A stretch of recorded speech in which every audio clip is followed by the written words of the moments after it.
After my husband's funeral, I went to my sister's son's first birthday party, and she announced, "My son, I's your husband's child. So as inheritance, I'll take half of your $800,000 house." She even showed me his will. I said, "Oh, I see," and tried to hold back my laughter. Because my husband, my name is Bridget, and at 34 years old, I never expected to be a widow. 3 months ago, I lost Adam, my husband of 11 years, to a sudden aneurysm.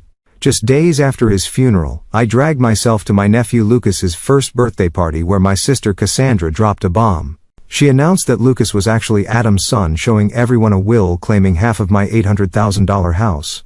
What she did not know was why I could barely hold back my laughter. If you are watching this from somewhere where family drama hits close to home, take a moment to like and subscribe. Trust me, you will want to hear how I handled what came next. Adam and I met 12 years ago at a charity auction benefiting children with cancer. I was volunteering helping organize the silent auction items when he outbid everyone else for a painting I had been admiring all night. It was a watercolor of the Boston skyline, at sunset, vibrant oranges and purples, bleeding into the harbor. After winning, he walked straight over to me and handed it over. "I noticed you looking at this all night," he said, with a smile that made his blue eyes crinkle at the corners. "I think it belongs with you." That was Adam, thoughtful, observant, and generous to a fault. I fell hard and fast. We went on our first date the next evening, and it felt like we had known each other our entire lives. He was a corporate attorney, brilliant but humble, the kind of man who remembered the names of waitstaff and asked genuine questions about their lives. 8 months after we met, he proposed on the harbor with the actual skyline mirroring the painting that brought us together. We bought our Victorian home in Beacon Hill shortly after our first anniversary. It was a stretch financially at $800,000, but Adam had just made partner at his firm, and I was building a solid reputation as an interior designer. The house needed work, but it had good bones, high ceilings, and a small garden out back where I envisioned future children playing. Those children never came. Not for lack of trying. For years we charted and planned and hoped. Then came the doctors, the tests, the procedures. 4 rounds of IVF that drained our savings and our spirits. I still remember the last failed attempt. The quiet drive home from the clinic. Adam reaching across the console to hold my hand, neither of us speaking because we both knew that was the end of that road. We can still have a beautiful life. Adam said that night as we sat on our porch swing. "You and me, that is enough." And he meant it. We slowly rebuilt our dreams. We traveled. We poured ourselves into our careers. We renovated the house room by room until it was the showcase home I had always imagined. Adam supported my business when I decided to launch my own interior design firm. Our life was full, if different than what we had first planned. My younger sister Cassandra was always in the periphery of our happiness. 4 years younger than me at 30, she had always been the wild child of the family. While I was studying design and building a business, she was bouncing between jobs and relationships. Our parents constantly worried about her, which translated to them making excuses for her behavior and bailing her out of financial troubles repeatedly. Cassandra and I had a complicated relationship from childhood. She was undeniably beautiful, with the kind of effortless charm that drew people to her. But there was always an undercurrent of competition from her side. If I achieved something, she needed to one-up me. When I started dating Adam, she suddenly became interested in law students. When we bought our house, she complained for months about her apartment, fishing for our parents to help her upgrade. It was exhausting, but Adam encouraged me to maintain the relationship. "She is your only sister," he would remind me. "Family is important." 2 years ago, Cassandra started dating Tyler, a bartender she met while out with friends. He was handsome in a rugged way, with tattoos covering his arms, and a motorcycle that our parents disapproved of. Their relationship seemed volatile from the outside, with dramatic breakups and passionate reconciliations. Then came the pregnancy announcement at Thanksgiving dinner the year before Adam died.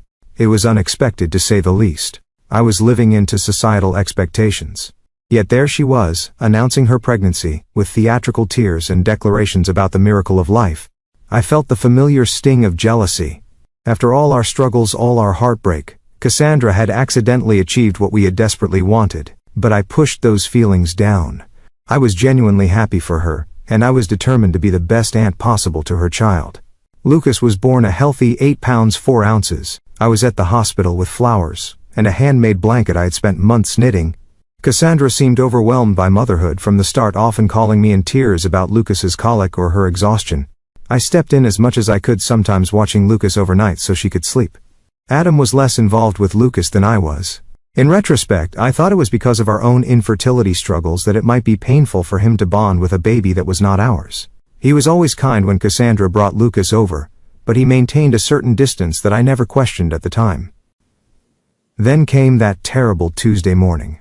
Adam complained of a headache before leaving for work. I suggested he stay home, but he had an important client meeting. Just a migraine, he insisted, kissing me goodbye. "I will call you after the meeting." That call never came. Instead, I got one from the hospital. By the time I arrived, he was already gone. Brain aneurysm, they said. Nothing could have been done. He was 36 years old. The next days passed in a blur of arrangements and grief. Cassandra was strangely absent during most of it, sending text messages claiming Lucas was sick or she could not find a babysitter. When she did appear at the funeral, she stayed briefly, keeping to herself and leaving before the reception. I was too numb with grief to think much of it at the time. 1 week after we laid Adam to rest, Lucas's first birthday arrived.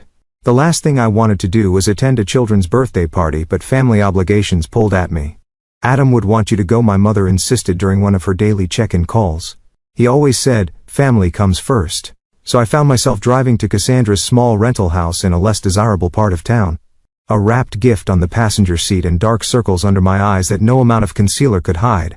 I had barely slept since Adam died, spending nights staring at his empty side of the bed, reaching for a warmth that was no longer there. I parked behind a line of cars and took several deep breaths before grabbing the gift and heading inside. No one should have to fake happiness so soon after losing their husband, I thought, but I plastered on a smile and knocked on the door. Cassandra's friend Jenna opened it, her eyes widening slightly at the sight of me.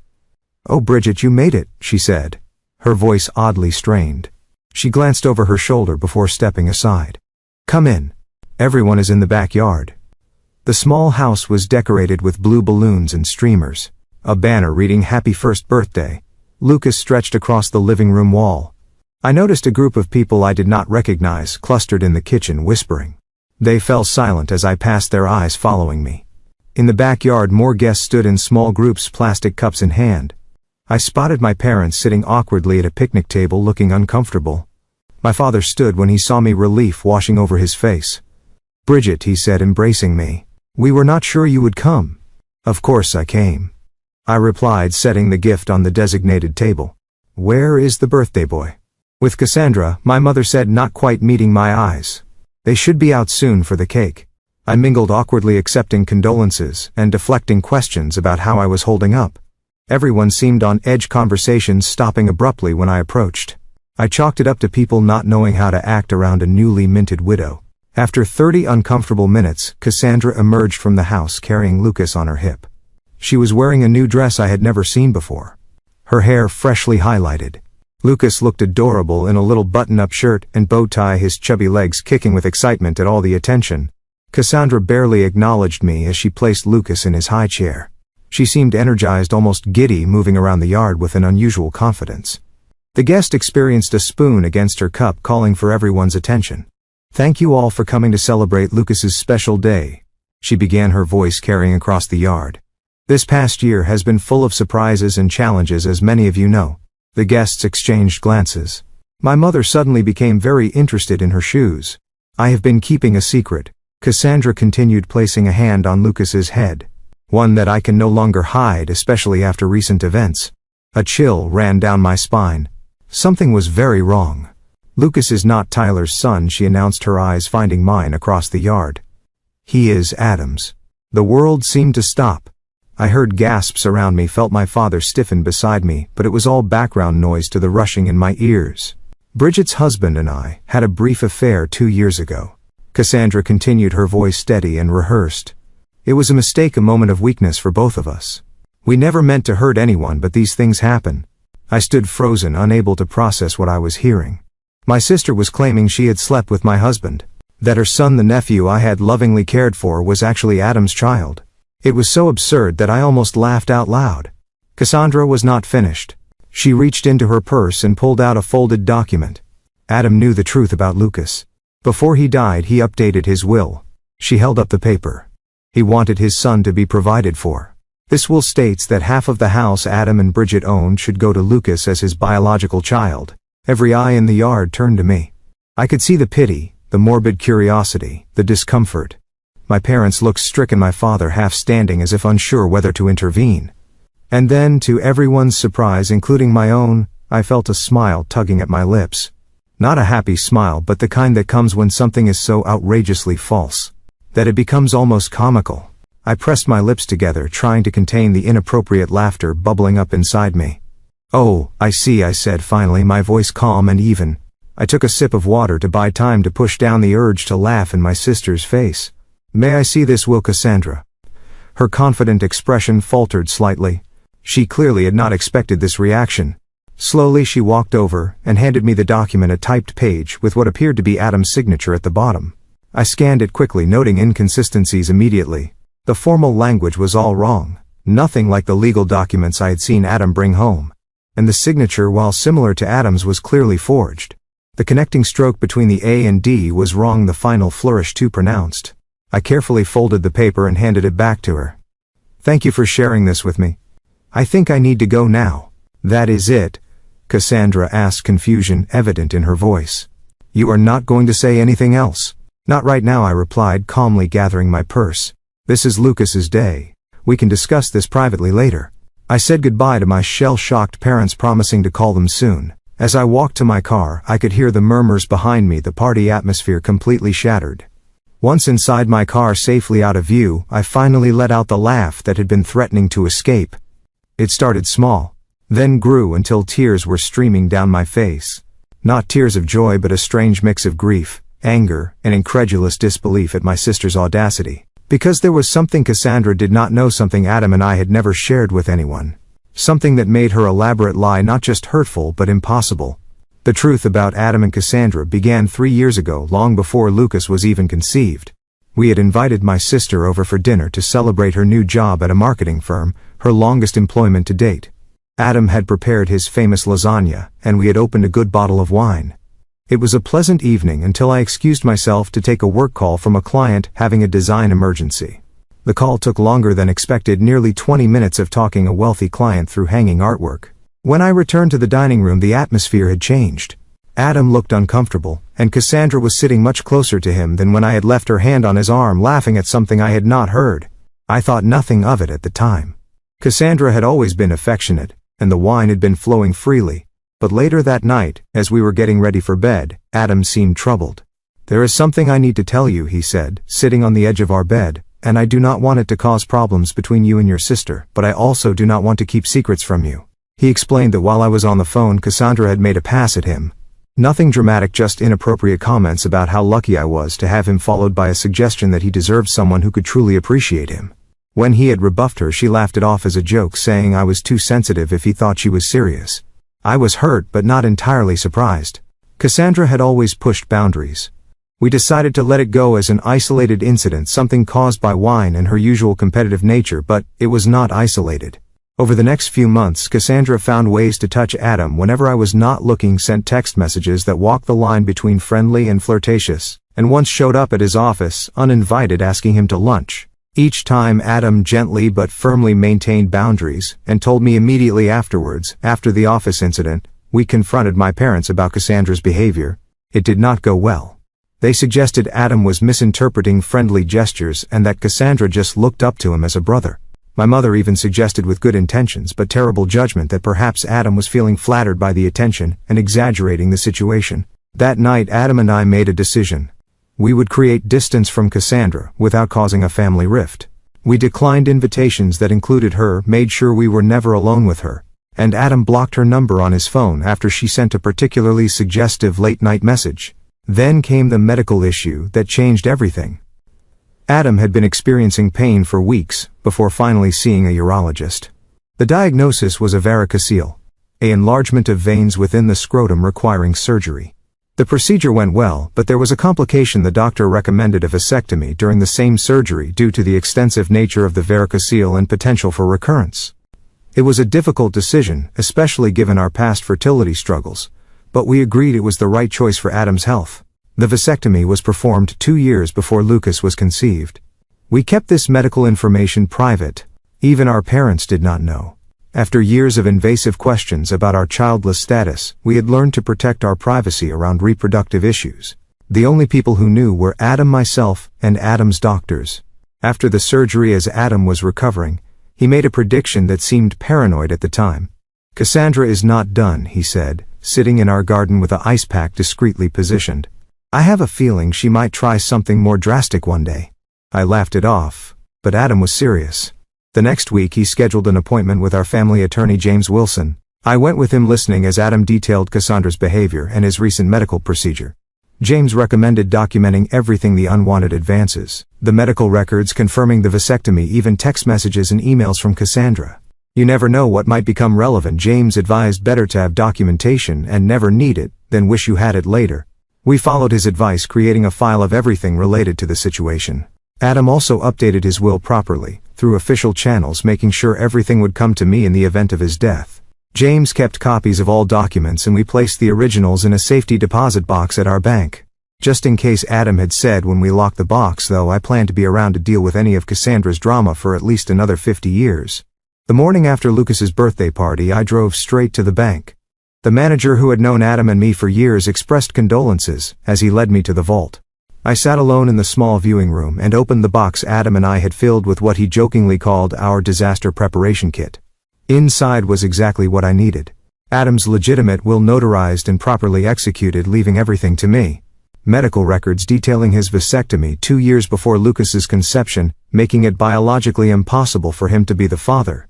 A journal Adam had kept documenting every inappropriate interaction with Cassandra, including dates, times, and exact quotes, printed copies of text messages she had sent him.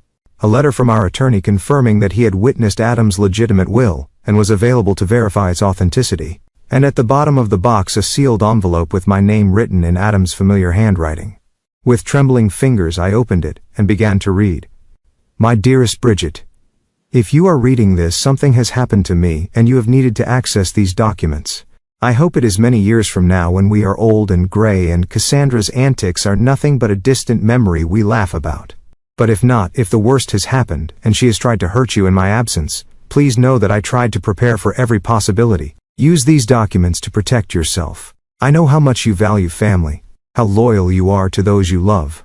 But you deserve to be protected from those who would take advantage of that beautiful heart of yours. I love you beyond words, beyond time. Whatever happens, know that, Adam." Tears streamed down my face as I read his words, feeling his love and protection reaching out to me even after death. My practical, thoughtful husband had anticipated this. Not the specific scenario perhaps, but the possibility that Cassandra might try to use his death to her advantage. I carefully returned everything to the box, except what I needed: copies of the medical records, the legitimate will, and selected journal entries. Then I called James Wilson and scheduled an appointment for that afternoon. James Wilson's law office was in a converted brownstone in downtown Boston, the kind of place that exuded old money and discretion. I had only been there a handful of times with Adam, but the receptionist recognized me immediately, her expression softening with sympathy. "Mrs. Preston," she said, standing to greet me. "Mr. Wilson is expecting you. Please accept my condolences for your loss." James was in his 60s, with silver hair, and reading glasses perched on the end of his nose. He had been Adam's mentor when Adam first joined the firm, and they had maintained a close friendship even after Adam moved to a different practice. He stood when I entered, coming around his desk to embrace me briefly. "Bridget," he said, gesturing for me to sit. I was devastated to hear about Adam. He was one of the good ones. He was, I agreed, my voice catching slightly, and it seems he was also right about preparing for the worst with my sister. I explained what had happened at the birthday party, showing him the forged will Cassandra had presented. James examined it, his expression growing increasingly concerned. "This is an amateurish forgery," he said finally. "The language is all wrong, and the signature, while similar, would never stand up to expert analysis. But the fact that she created this at all is deeply troubling." I showed him the documents from the safety deposit box, the medical records confirming Adam's vasectomy, the legitimate will, and Adam's journal documenting Cassandra's behavior over the years. "Adam was nothing if not thorough," James said, reviewing the materials. "These medical records alone disprove her claim about Lucas's paternity. The vasectomy was performed 2 years before the child was conceived. It is biologically impossible for Adam to be the father." "What should I do?" I asked. "I do not want to humiliate her publicly, but I cannot let her take half of our home based on a lie." James leaned back in his chair, considering. "First we need more information. I recommend hiring a private investigator to look into Cassandra's current situation. There is likely a motivation beyond simple cruelty here. People rarely attempt fraud of this nature without financial pressure. He recommended Frank Delaney, a former police detective who now worked as a private investigator, often on cases for the firm. I agreed, and James made the call, immediately explaining the situation in broad strokes. Frank arrived an hour later, a stocky man with a Boston accent and no-nonsense attitude. He took detailed notes as I explained the situation, asking pointed questions about Cassandra's relationship, history, employment, and financial status. I realized how little I actually knew about my sister's current circumstances. We had grown further apart since Lucas's birth, with my attempts to be involved as an aunt often rebuffed or taken for granted. "I will need a few days," Frank said, when I had finished. "My preliminary focus will be on her financial situation and relationship with the child's actual father. Is there anything else you can tell me about him?" I shared what little I knew about Tyler, the bartender Cassandra had been dating when she became pregnant. I had only met him a handful of times, and he had seemed uninterested in family gatherings. "Last I heard they were still together, but she rarely mentions him anymore," I said. "He was not at the party yesterday, which I thought was strange for the father of the birthday boy." Frank nodded, making another note. "That is a good starting point. I will be in touch soon." 3 days later, Frank called requesting a meeting at James's office. When I arrived, both men were reviewing documents spread across the conference table.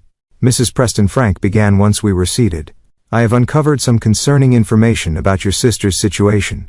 According to his investigation, Cassandra was in dire financial straits. She had accumulated over $75,000 in debt, spread across credit cards, personal loans, and medical bills for Lucas, who had needed surgery for a heart defect shortly after birth. Her credit score was abysmal, and she had been rejected for 3 additional loans in the past month alone. "She is also facing eviction," Frank continued, sliding a document across the table. "This is a copy of the notice her landlord filed last week. She has until the end of the month to pay 4 months of back rent or vacate the property." As for Tyler, he had apparently abandoned Cassandra and Lucas shortly after the birth, moving to Seattle with a new girlfriend. He was paying minimal child support, barely $200 a month, and even that irregularly. "I also found these," Frank said, producing printouts of text messages. "She has been telling friends about her plans to claim part of your house for weeks. These are messages between her and a friend named Jenna." I recognized the name as the woman who had opened the door at the party. The messages were damning. "Adam's death is terrible, but maybe it's finally my chance to get what I deserve. That house is worth at least 800 Kelvin now. If I play this right, I'll have a nice nest egg for Lucas and me. The will is almost ready. My friend Dave is good with Photoshop and found a sample of Adam's signature online from some charity auction. It looks totally legit. Bridget has always been the golden child. Time for me to get my share. She got 11 years with a great guy. The least she can do is share the wealth now that he's gone." I felt physically ill reading the calculated coldness of my sister's words. This was not just opportunism. It was premeditated fraud designed to capitalize on my grief. "There is more," Frank said gently. "I ran a background check on Tyler Martin, the actual father. He has a history of domestic violence charges from a previous relationship and currently has a warrant out for unpaid child support for another child in New Hampshire. He is not someone you would want around your nephew." I sat in stunned silence, trying to process everything. My sister was not just desperate. She was willing to destroy Adam's reputation and our marriage to solve her financial problems, and her choice in partners had put Lucas in a potentially dangerous situation. "What do I do with all this?" I asked, looking between James and Frank. "I cannot just expose all of this publicly. Lucas is innocent in all of this. He is still my nephew." James removed his glasses, rubbing the bridge of his nose. "You have several options, Bridget. We could file charges against Cassandra for attempted fraud and forgery that would likely result in criminal penalties for her, possibly even jail time given the amount of money involved." Or, he continued, seeing my distress, "we could handle this privately. Confront her with the evidence, require her to retract her claims, and potentially work out an arrangement that protects both you and the child." I left the meeting with a heavy heart and a folder full of evidence. That evening I called my therapist, Dr. Laurel Chen, whom I had been seeing since Adam's death, and scheduled an emergency session. In her calm, plant-filled office, I unloaded the entire situation. "I am so angry I can barely see straight," I admitted. "But Lucas is just a baby. None of this is his fault. And despite everything, Cassandra is still my sister. Dr. Chen listened attentively, asking occasional questions about my relationship with Cassandra throughout our lives. It sounds like this pattern of competition and manipulation has existed since childhood, she observed. The current situation is an escalation, not an anomaly. What would you do? I asked desperately. I cannot tell you what decision to make, she replied. But I will say that compassion does not mean allowing yourself to be victimized. You can be kind, while still establishing firm boundaries and consequences. After much reflection, I decided on a course of action. I would confront Cassandra privately with all the evidence, offering her a choice faced potential legal consequences for her fraud, or accept a compromise that would provide for Lucas while requiring accountability from her. With renewed determination, I called Cassandra the next morning. We need to talk about the will, I said when she answered. Can you come to my house tomorrow afternoon? Just, Lucas. I knew you would come around, she replied, sounding smugly satisfied. I will be there at 2. I spent the morning preparing for Cassandra's visit, arranging documents in a logical order, and setting up recording devices on James's advice. Massachusetts is a 2-party consent state, he had warned me, so you cannot record her secretly. But you can ask for her permission at the start of your conversation, framing it as a way to ensure you both have a record of any agreement reached. At precisely 2 o'clock, the doorbell rang. I took a deep breath, steadying myself before opening the door. Cassandra stood on the porch looking polished in a new outfit, her confidence evident in her posture.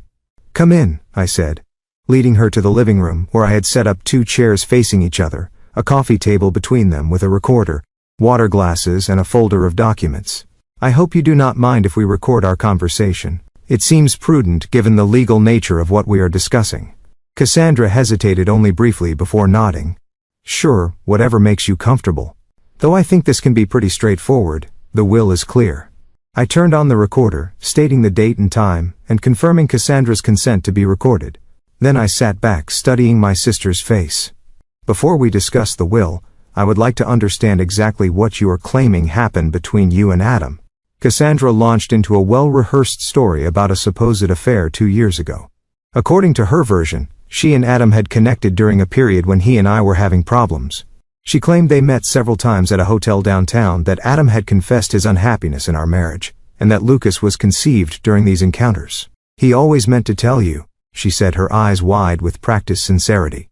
But then, Lucas was born with the heart condition, and he did not want to add stress to the situation. He promised he would provide for his son, though. I listened without interrupting, noting the inconsistencies in her timeline and the details that contradicted what I knew about Adam's schedule during that period. When she finished, I began asking questions. Which hotel did you meet at? I asked. The Mandarin Oriental, she replied quickly. And what room do you remember? She faltered slightly. It was on a high floor. I do not recall the exact number. What days of the week did you usually meet? Tuesdays? Sometimes Thursdays? When he told you he was working late? I continued with increasingly specific questions. What did Adam typically order from room service? What side of the bed did he prefer? Did he shower before or after? Details that only someone who had actually been intimate with Adam would know. Cassandra grew increasingly flustered, her answers becoming vague or contradictory. Why does any of this matter? She finally snapped. The point is that Lucas is Adam's son, and the will proves Adam wanted to provide for him. Actually, I said calmly, opening my folder, both of those claims are demonstrably false. I placed the medical records on the table between us. 2 years before Lucas was conceived, Adam had a vasectomy following surgery for a varicocele. It was completely successful, confirmed by follow-up tests. It was physically impossible for him to father a child after that procedure. Cassandra's face drained of color. She picked up the medical records with trembling hands, scanning the clinical language and dates. These could be faked, she said weakly. They are not, I replied. And Adam's doctor is prepared to testify to their authenticity if necessary. But that is just the beginning. Next, I produced the legitimate will, notarized and properly filed with the court. This is Adam's actual will, prepared by James Wilson, and witnessed by 2 partners at his firm. As you can see, it leaves everything to me with no mention of Lucas. Cassandra's confidence was visibly crumbling, but she attempted to rally. He must have changed it after this was drawn up. The will I have is more recent. The will you have, I said evenly, is a forgery. A poor one, I might add. James has already identified multiple legal inconsistencies in the language, and the signature is clearly fake. Creating a fraudulent will is a felony in Massachusetts, punishable by up to 5 years in prison. I continued methodically presenting evidence. Adam's journal documenting her inappropriate advances, the text messages between her and Jenna discussing the plan. And finally the report from Frank's investigation detailing her financial troubles, eviction notice, and Tyler's abandonment. "We know everything, Cassandra," I said as she sat in stunned silence. "The question now is what happens next." For a long moment she did not speak. Then to my surprise she began to cry. Not the theatrical tears I had seen her use to manipulate our parents, but deep body-racking sobs. "I did not know what else to do," she finally said between gasps. "I am going to be homeless. Lucas and I will be out on the street in 2 weeks. Tyler left us with nothing. The medical bills just keep coming. I thought if I could just get some money from the house." "So, you decided to destroy Adam's reputation?" I asked, my voice hardening. "To tell everyone he cheated on me. To forge legal documents. I was desperate." She shouted, her sadness turning to anger. "You have everything, this big house, a successful business. Everyone's respect. What do I have? A baby with a heart condition, $75,000 in debt, and an eviction notice. You try making good decisions in that situation." Her outburst hung in the air between us. The raw honesty of it, stripped of the manipulation and lies, reached something in me. Not forgiveness, not yet, but perhaps understanding. "Lucas is Tyler's son, is not he?" I asked more gently. She nodded, wiping her eyes. "Yes, Adam never touched me, not like that. I did try with him years ago. He always shut me down immediately. He was annoyingly loyal to you. And the will? My friend Dave helped me create it. He does graphic design and thought it would be easy to fake a signature. I was going to use it to pressure you into giving me money. I never thought you would actually look into it so thoroughly." I turned off the recorder and sat back, considering my next move. Cassandra watched me nervously, clearly expecting the worst. "I could press charges," I said finally. "What you did was illegal, not to mention cruel and calculated." She nodded miserably. "I know. But that would hurt Lucas," I continued. "And despite everything, he is my nephew. I love him." I leaned forward, making sure she was looking directly at me. "So here is what is going to happen. You are going to tell everyone the truth. That you lied about the affair, that Lucas is not Adam's son, and that you forged the will. You will apologize publicly to me and to Adam's memory." And then what she asked, her voice small. "We will still be evicted." "I am not finished," I said. "In exchange for your full confession and a legal agreement never to attempt anything like this again, I will help you and Lucas. Not by giving you half my house, but by setting up a trust fund for Lucas's education and medical needs, and helping you find stable housing." Her eyes widened. "Why would you do that after what I did?" "Not for you," I said honestly. "For Lucas. And because Adam would want me to help his nephew, even if that nephew's mother tried to destroy his reputation. There will be conditions," I continued. "You will enter therapy and financial counseling. You will maintain steady employment. And you will allow me to be part of Lucas's life to ensure he is being properly cared for. If you violate any of these conditions, the support stops immediately." Cassandra was quiet for a long moment, processing everything. "I do not deserve your help," she finally said. "No, I agreed, you do not. But Lucas deserves a stable home and medical care. And I deserve to have my husband's memory untarnished. This solution gives us both what we need." After further discussion of the details, Cassandra agreed to my terms. We would meet with James the next day to formalize the agreement, and she would make her public confession at a family dinner the following weekend. As I showed her out, she paused at the door. "I really am sorry, Bridget. I have been jealous of you my whole life. Everything always seemed to come so easily to you." "Nothing about my life has been easy," I replied. "You just never bothered to look past the surface. Maybe it is time you started." The family dinner I arranged for Saturday evening was tense from the start. My parents arrived early, my mother bringing her signature lasagna as a peace offering. "I do not know what this is about," she said, as she set the dish on my counter.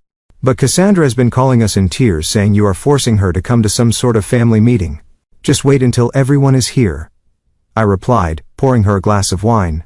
"This needs to be addressed once with everyone present." By 7 o'clock we were all seated around my dining room table. My parents, Cassandra, without Lucas, who was with a babysitter, and me. James had advised me to record this conversation as well, and a small recorder sat in the center of the table. "Thank you all for coming," I began after explaining the recording. I have asked Cassandra to share some important information with you. Cassandra. My sister looked pale and uncomfortable, her usual confidence nowhere to be seen. She stared down at her plate as she spoke. I lied about Lucas being Adam's son, she said, her voice barely above a whisper. Adam and I never had an affair. Lucas is Tyler's child and I forged the will I showed at the birthday party. My parents stared at her in shock. But why would you do such a thing? My father demanded. Do you have any idea what that claim did to your sister? To Adam's reputation? Cassandra explained her desperate financial situation, her voice gaining strength as she detailed the mounting debts, Tyler's abandonment, and the eviction notice. As she spoke, I could see my mother's expression shifting from shock to sympathy. Oh honey, she said when Cassandra finished. Why did not you just come to us for help? You did not need to make up such terrible lies. Would you have given me $400,000? Cassandra asked bluntly. Because that is what I would have gotten if my plan had worked. Half the value of Bridget's house. Of course we could not give you that kind of money, my father said. But we could have helped with the rent, at least temporarily. Instead you chose to try to defraud your own sister while she was grieving her husband. I know it was wrong, Cassandra admitted. Bridget has already made that abundantly clear. She has the evidence to press charges against me, if she wanted to. My mother turned to me in alarm. You would not do that to your own sister, would you, Bridget? I felt a flash of frustration at her immediate defense of Cassandra even now. I said firmly. What she did was not just immoral but illegal. Forgery and fraud are felonies. But she is family, my mother insisted. And she has Lucas to think about. I am family too, I replied, my voice rising slightly. Your daughter too? The one who just lost her husband and then had to defend his memory against false accusations of infidelity. Where was your concern for me in all this? My father looked uncomfortable, shifting in his seat. Of course, we care about you, Bridget. But Cassandra has always needed more help, more guidance. And whose fault is that? I asked. You have been bailing her out of her poor decisions her entire life. Maybe if you had let her face consequences occasionally, she would not have escalated to criminal behavior. My mother gasped. That is hardly fair, Bridget. We have always treated you girls equally. Cassandra surprisingly shook her head. No, Mom, you have not. Bridget is right. You always made excuses for me, always found ways to fix my mistakes. It did not help me. It just made me think I could do whatever I wanted without consequences. My parents looked stunned at this admission. For perhaps the first time, Cassandra was taking responsibility, rather than deflecting blame. So what happens now? My father asked, looking between us. Is Cassandra going to jail? No, I said. I have decided not to press charges under certain conditions. I outlined the agreement Cassandra and I had reached with James's help, the trust fund for Lucas, the therapy and financial counseling requirements, and the stable employment condition. That is very generous, my father said, looking relieved. Especially after what she did. It is more than generous, Cassandra agreed quietly. It is more than I deserve. Well, my mother said, brightening, this is all working out for the best then. Cassandra has apologized, Bridget is helping with Lucas, and we can put this ugly business behind us. It is not that simple, Mom, I said firmly. Trust has been broken here. The healing will take time if it happens at all. And there need to be boundaries going forward. What kind of boundaries? She asked, looking worried. For one thing, I need you both to stop enabling Cassandra's behavior. No more bailouts, no more excuses. She needs to stand on her own feet with appropriate support that does not perpetuate dependency. My father nodded slowly. That seems reasonable. And I need you to respect that my relationship with Cassandra will be different now. I am involved in Lucas's life because I love him and want the best for him. But Cassandra and I will not be close the way we once were, at least not for a long time. My mother looked distressed. But we are family. We need to stick together, especially now. Being family does not mean tolerating abuse, Mom, I said gently. What Cassandra did was abusive. She tried to use my grief to manipulate me, to take advantage of me at my most vulnerable. That has consequences even within a family. The remainder of the dinner was subdued, with my parents processing this new reality. When they left, my father hugged me tightly, whispering, I am proud of you, Bridget. Adam would be too. My mother hugged me as well, but her eyes were sad already. Mourning the idealized family dynamic she had always pretended we had. Cassandra was the last to leave. At the door she hesitated. I really am sorry, she said again. Not just for the will and the lies, but for everything. For the years of competition and jealousy. For not being the sister you deserved. I know, I replied. And I hope the therapy helps you understand why you made these choices. Lucas deserves a mother who is emotionally healthy and honest. Do you think you will ever forgive me? I considered the question carefully. I do not know, I answered truthfully. But I am willing to see where this new path takes us. For Lucas's sake. And maybe someday for ours too. The drive home with my parents was silent, each of us lost in our own thoughts. I knew one thing for certain, our family would never be the same. But perhaps in time it could be something healthier, built on honesty rather than illusion. 1 year after Adam's death, I stood in our garden watching the spring bulbs push through the soil. The daffodils Adam had planted the previous fall were blooming a riot of yellow against the newly green lawn. I felt a bittersweet ache seeing them, knowing he had put them in the ground with hopes of seeing them bloom. So much had changed in that year. The trust fund for Lucas was established and already helping with his ongoing medical needs. His heart condition, while requiring monitoring, was responding well to treatment, and he was growing into a cheerful, curious toddler. Cassandra had surprised everyone by truly embracing the conditions of our agreement. 6 months of therapy had helped her recognize patterns of behavior stemming from childhood. The constant need to compete with me, the self-sabotage that had characterized many of her decisions. She had found steady employment as an office manager at a dental practice, a job that provided stability and benefits. Our relationship remained formal but cordial. I saw Lucas regularly, taking him for outings to the park or the children's museum. Cassandra and I did not pretend to be close, but we had found a way to coexist peacefully for Lucas's sake. My parents had struggled initially with the new boundaries I had established. My mother especially found it difficult to accept that her daughters would not have the close relationship she had always envisioned. But over time they too had adjusted, learning to support Cassandra, without enabling her dependency. As for me, the grief support group I had joined shortly after Adam's death had become a lifeline. 12 strangers bound together by loss had become friends, understanding each other in ways that even well-meaning family and friends could not. We met weekly, sharing our journeys through grief, celebrating small victories, and supporting each other through the inevitable setbacks.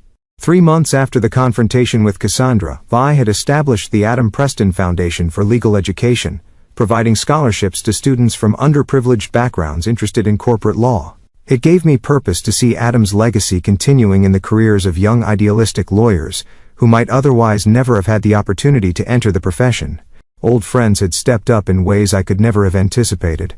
Adam's law partners checked in regularly, inviting me to dinners and events, making sure I was not isolated in my grief. My college roommate Sarah flew in from Chicago monthly just to spend weekends with me, sometimes doing nothing more than watching movies and ordering takeout. And then there was Michael. I met him at a fundraiser for the foundation 6 months after Adam died. He was a professor of ethics at Boston University, thoughtful and kind, with a quiet sense of humor that reminded me of Adam in some ways. We started as friends, sharing coffee after foundation meetings, then gradually transitioned to occasional dinners. It was different than what I had with Adam, as it should be. Michael understood that Adam would always be part of my life, that loving again did not mean replacing what came before. We were taking things slowly, both of us cautious but hopeful. Standing in the garden that spring morning, I reflected on everything Adam had taught me, not just during our years together, but even after he was gone. His foresight in preparing those documents had protected me when I was at my most vulnerable. His journal entries had validated my experiences with Cassandra when my own parents tried to dismiss them. His love continued to shield me even in his absence. I had learned difficult lessons through this ordeal, that family relationships need clear boundaries to remain healthy. That documentation is not just a legal precaution, but sometimes an emotional necessity, that forgiveness does not have to mean forgetting or allowing harmful patterns to continue. That sometimes the people we expect to protect us are the ones we need protection from. But I had also learned about my own strength. I had faced Cassandra's betrayal, navigated the legal complexities, and made difficult decisions about how to move forward, all while processing the devastating loss of my husband. I had found a way to honor Adam's memory while beginning to build a new life for myself. The daffodils swayed in the spring breeze, resilient after the long winter. I thought about how grief is like that too. Not a straight line, but a series of seasons, each bringing its own challenges and unexpected beauties. I was not the same person I had been before Adam died, before Cassandra's betrayal. I was stronger in some ways, more cautious than others, but ultimately more authentic in how I approached relationships and boundaries. Sometimes the most painful betrayals force us to find strength we never knew we had. I said softly to the garden Adam had loved. You could not have known what would happen after you were gone, but somehow you prepared me to face it. And in that way your love protects me still. As I turned to go back inside, I felt a sense of peace that had been absent for so long.